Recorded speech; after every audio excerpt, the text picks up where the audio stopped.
আমন্ত্রণ দেশ বাংলায়, সঙ্গে আছি আমি আফরিন সুমনা। শুরুতেই জানিয়ে দিচ্ছি সংবাদ শিরোনাম। কুষ্টিয়ায় অতিবর্ষণ ও তীব্র তাপদাহে রোপা আমনে পোকার আক্রমণ, আলোক ফাঁদ পেতে পোকার উপস্থিতি পর্যবেক্ষণ করছে কৃষি বিভাগ। এবং কুড়িগ্রামের শোলমারি সীমান্তে অনুপ্রবেশের দায়ে 12 বাংলাদেশি যুবক আটক, মামলা দিয়ে থানায় হস্তান্তর।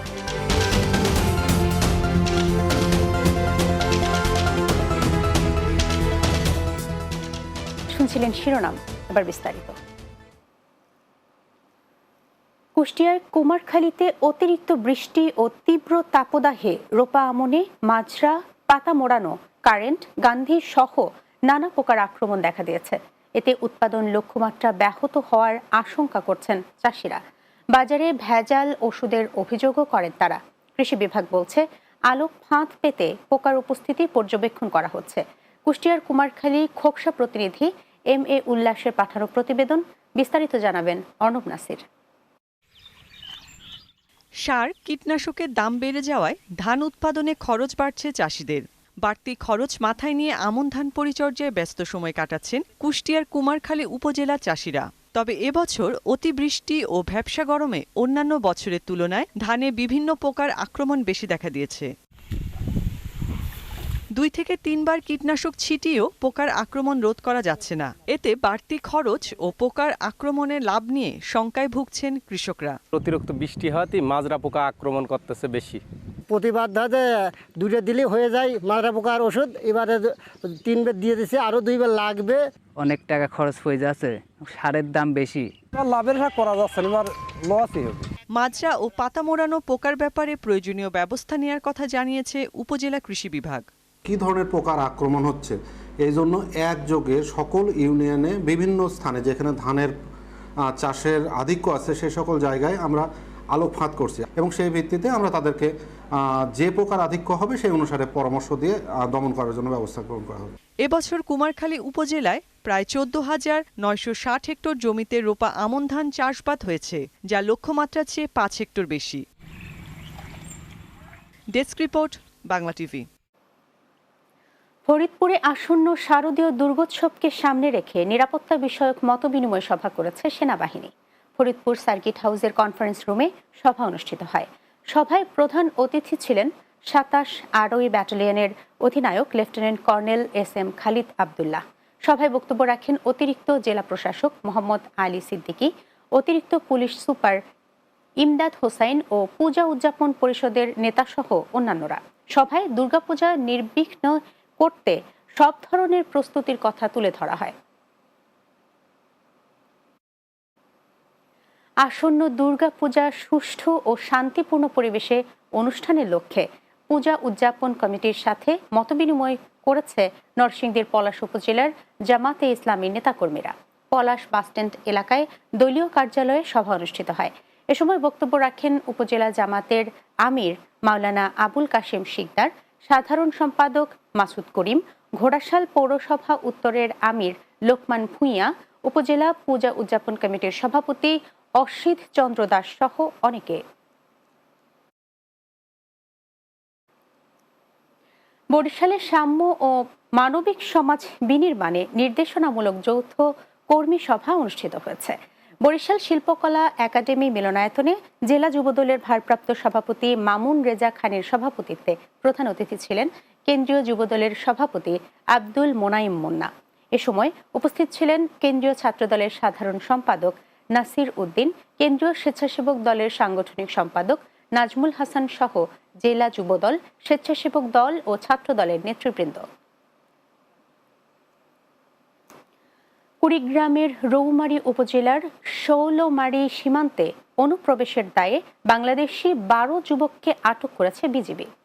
2 অক্টোবর মধ্যরাতে উপজেলার চর বোয়ালমারী সীমান্ত এলাকা থেকে তাদের আটক করা হয়। জামালপুর 45 বিজিবি গোয়াটপাড়া ক্যাম্পের নায়েব সুবেদার মোহাম্মদ ইসমাইল হোসেন এসব তথ্য নিশ্চিত করে বলেন, আটককৃত যুবকরা বিভিন্ন সময় অবৈধভাবে ভারতে প্রবেশ করেছিল। বুধবার মধ্যরাতে সীমান্ত পথে অবৈধভাবে বাংলাদেশে ফেরার সময় তাদের আটক করা হয়। তাদের বিরুদ্ধে অনুপ্রবেশের দায়ে মামলা দিয়ে থানায় হস্তান্তর করা হয়। 12 বছরের শিশু মিনহাজুল শেখ হত্যা মামলার প্রধান আসামি মুক্তার সর্দারের বিচারের দাবিতে রাজবাড়ীতে মানববন্ধন হয়েছে। বৃহস্পতিবার দুপুরে রাজবাড়ী প্রেস ক্লাবের সামনে মানববন্ধন অনুষ্ঠিত হয়। এ সময় অভিযুক্ত মুক্তার সর্দারকে গ্রেপ্তার ও বিচারের দাবি জানায় রাজবাড়ী সদর উপজেলার বরাট ইউনিয়নের ভবদিয়া গ্রামের 2 শতাধিক নারী পুরুষ। মানববন্ধনে শিশু মিনহাজুলের বাবা আজাদ শেখ, মা খাদিজা বেগম ও স্থানীয় ইউপি সদস্য রাজা মোল্লা সহ অনেকে বক্তব্য রাখেন। প্রসঙ্গত, গত 24 সেপ্টেম্বর স্থানীয় একটি ধান ক্ষেত থেকে মিনহাজুলের মরদেহ উদ্ধার করে পুলিশ।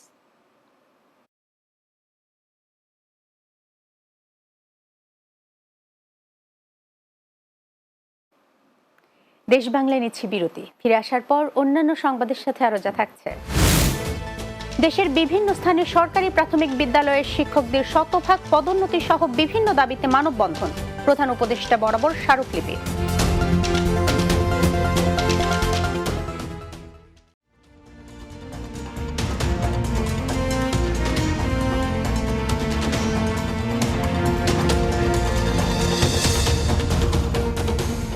বিরতির পর আবারও স্বাগত দেশ বাংলায়। ব্রাহ্মণবাড়িয়ার বিজয়নগরে চাঁদ মিয়া হত্যাকারীদের গ্রেপ্তারের দাবিতে সংবাদ সম্মেলন অনুষ্ঠিত হয়েছে। উপজেলার আমতলী বাজারে সংবাদ সম্মেলনের আয়োজন করা হয়। এতে লিখিত বক্তব্যে নিহতের ছেলে মোহাম্মদ আজম খান বলেন, কৃষি জমিতে যাতায়াতের রাস্তা নিয়ে বিরোধের জেরে স্থানীয় প্রভাবশালীরা তার বাবাকে পিটিয়ে গুরুতর আহত করার পর চিকিৎসাধীন অবস্থায় তার মৃত্যু হয়। এ ঘটনায় বিজয়নগর থানায় 11 জনকে আসামি করে একটি হত্যা মামলা দায়ের করা হয়েছে। আসামিদের দ্রুত গ্রেপ্তার ও সুষ্ঠু বিচারের দাবি জানানো হয়। সরকারি প্রাথমিক বিদ্যালয়ের শিক্ষকদের শতভাগ পদোন্নতি সহ সহকারী শিক্ষকদের 10ম গ্রেড ও প্রধান শিক্ষকদের 9ম গ্রেড করার দাবিতে মানববন্ধন কর্মসূচি পালন করা হয়েছে। জামালপুরের ইসলামপুর প্রাথমিক শিক্ষক সংগঠন সমন্বয় পরিষদ আয়োজিত উপজেলা পরিষদ চত্বরে মানববন্ধন অনুষ্ঠিত হয়। প্রাথমিক শিক্ষক সমিতির সভাপতি আনিসুর রহমানের সভাপতিত্বে সাধারণ সম্পাদক আব্দুল হালিম শান্ত সহ অনেকে বক্তব্য রাখেন। এদিকে কিশোরগঞ্জের বাজিতপুর উপজেলায় অনুষ্ঠিত মানববন্ধনে বক্তব্য রাখেন ঘোড়াদাড়া সরকারি প্রাথমিক বিদ্যালয়ের সহকারী শিক্ষক ও আহ্বায়ক মোহাম্মদ দেলোয়ার হোসেন সহ অনেকে। অন্যদিকে হবিগঞ্জের মাধবপুর উপজেলা পরিষদের সামনে প্রাথমিক শিক্ষক সমন্বয় পরিষদের ব্যানারে মানববন্ধন অনুষ্ঠিত হয়েছে। এ সময় বক্তব্য রাখেন শিক্ষক নেতা সুলেমান মিয়া, শাহিনুজ্জামান, সেলিনা আক্তার সহ অনেকে। শেষে উপজেলা নির্বাহী অফিসারের মাধ্যমে প্রধান উপদেষ্টা বরাবর স্মারকলিপি প্রদান করা হয়। পাবনায় 10ম গ্রেড বাস্তবায়নের দাবিতে ডিপ্লোমা ইন ইঞ্জিনিয়ারিং সার্ভেয়িং ডিপ্লোমাধারীদের কর্মবিরতি পালন অনুষ্ঠিত হয়েছে। জেলা প্রশাসকের কার্যালয়ের সামনে survey diploma engineering committee Pabna জেলা শাখার সভাপতি মোহাম্মদ মিজানুর রহমান, সদস্য সচিব মোহাম্মদ মোনারুজ্জামান সহ জেলার বিভিন্ন দপ্তরের কর্মরত সার্ভেয়াররা উপস্থিত ছিলেন। তারা জানান, দাবি আদায় না হওয়া পর্যন্ত এই আন্দোলন অব্যাহত থাকবে।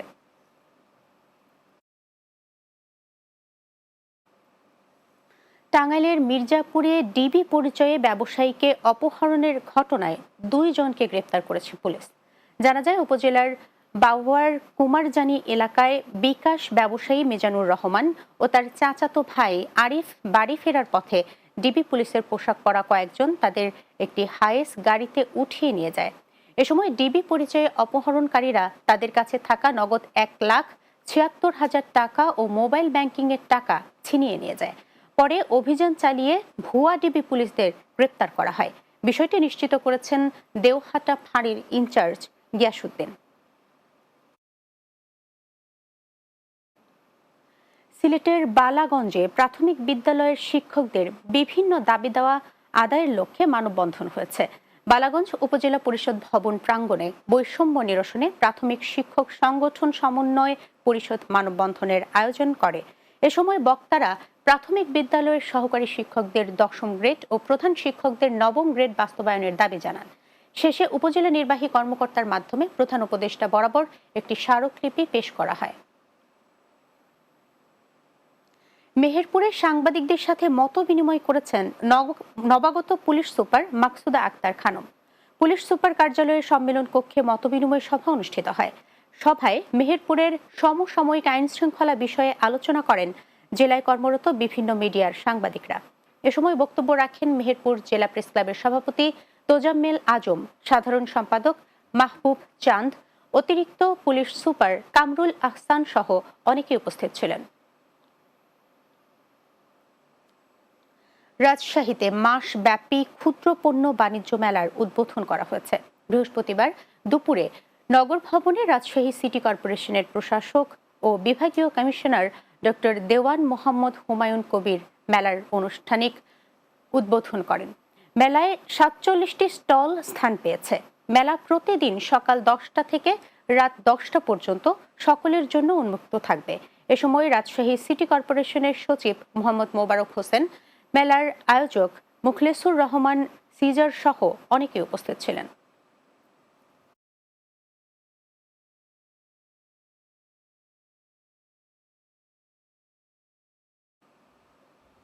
শেষ করছি দেশ বাংলা। যাবার আগে সংবাদ শিরোনামগুলো জানিয়ে দিচ্ছি আরো একবার। কুষ্টিয়ায় অতিবর্ষণ ও তীব্র তাপদাহে রোপা আমনে পোকার আক্রমণ, আলোক ফাঁদ পেতে পোকার উপস্থিতি পর্যবেক্ষণ করছে কৃষি বিভাগ। কুড়িগ্রামের শৌলমারী সীমান্তে অনুপ্রবেশের দায়ে 12 বাংলাদেশি যুবক আটক, মামলা দিয়ে থানায় হস্তান্তর। এবং দেশের বিভিন্ন স্থানে সরকারি প্রাথমিক বিদ্যালয়ের শিক্ষকদের শতভাগ পদোন্নতি সহ বিভিন্ন দাবিতে মানববন্ধন, প্রধান উপদেষ্টা বরাবর স্মারকলিপি।